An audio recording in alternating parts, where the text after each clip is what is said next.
Hi, my name is Casey Tabor at TSAOG Orthopaedics.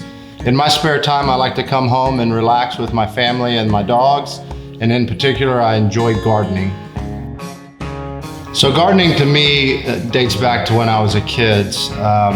My dad grew up in a small town in West Texas. His family were farmers, so my dad was big into farming, and so growing up as a kid, we always had fresh vegetables. We had fruits, we had tomatoes, cucumbers, okra, and my mom would cook those mostly in the spring garden, so throughout the spring and the summer, but he also did a fall garden.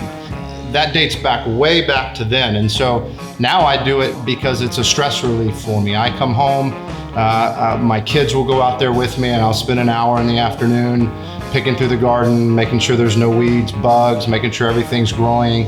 And it's also gotten my kids to eat vegetables. So my daughter, who would never eat tomatoes, started realizing that the tomatoes out of the garden were pretty good, and now the only tomatoes she'll eat is out of Daddy's garden. So I enjoy that. It's fun for me. It lets me clear my mind and get away from my everyday grind at work, and I enjoy it.